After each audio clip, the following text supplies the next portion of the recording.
The Messerschmitt 110 is now remembered chiefly as a radar-equipped night fighter.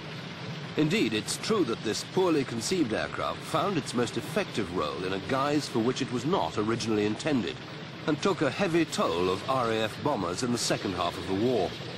It had in fact been designed as a heavy escort fighter, with sufficient range to accompany German bombers in daylight on deep penetration raids. It was believed that a combination of high performance and heavy firepower would offset the superior agility of opposing single-seat and single-engine fighters, and that this would make the Messerschmitt 110 a decisive weapon which would multiply the effectiveness of the tactical bombers.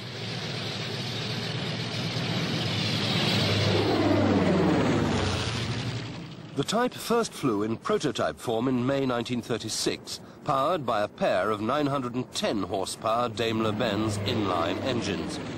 But there were delays in this power plant's production, so some early models only had 700 horsepower Junkers Jumos. The aircraft was developed too late to play a part in the Spanish Civil War, and the first major production version, the 110C, didn't emerge until April 1939. This had 1,100 horsepower Daimler-Benz fuel-injected engines, which delivered a top speed of 349 miles an hour at around 23,000 feet, and gave a range of about 500 miles depending on loaded weight and weather. Principal armament was 2 forward-firing 20mm cannon and 4 machine guns in the nose, plus a single rearward-firing machine gun at the back of the long greenhouse cockpit. The Messerschmitt 110 performed creditably during the early campaigns against Poland, Belgium, France and Holland, destroying enemy fighters with little difficulty and then turning to ground attack work. It revealed its shortcomings during the Battle of Britain, though, when it fell easy prey to nimble RAF Hurricanes and Spitfires. So serious were the losses, in fact, that the Luftwaffe ended up in the ridiculous situation of having to send Messerschmitt 109s to escort the 110s. Their only advantage over their single-engined stablemates was the fuel capacity to stay with the bombers longer. Once this fact became apparent, Messerschmitt developed the 110D variant, which dispensed with the 20mm cannon and carried extra fuel in a large ventral tank, extending the aircraft's range still further. This was followed by the F version, which was basically similar, and then the G, which had more powerful 1,475 horsepower engines. The 20mm cannon were reinstated, and some aircraft were also fitted with guns firing directly upwards. This arrangement enabled them to attack Allied bombers from directly underneath, where they were most vulnerable.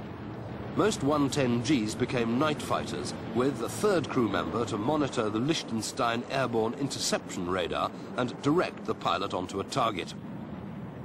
While the night fighters exacted a heavy toll from the aircraft of RAF Bomber Command, the Messerschmitt 110 was also developing a reputation as a potent ground attack aircraft, particularly in Russia.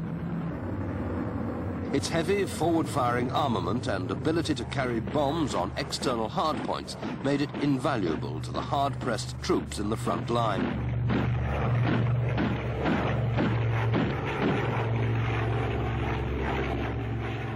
The lack of effective Soviet fighter opposition until towards the end of the war gave the 110 an extra lease of life.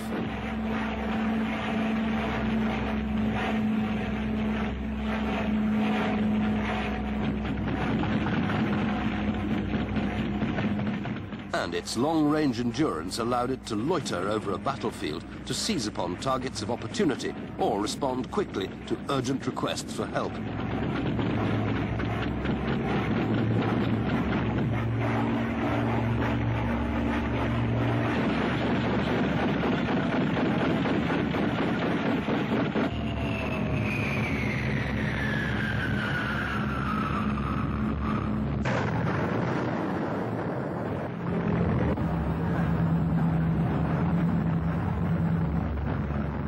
The 110 was also used to help protect German cities and industrial targets against the daytime bombing raids by American flying fortresses.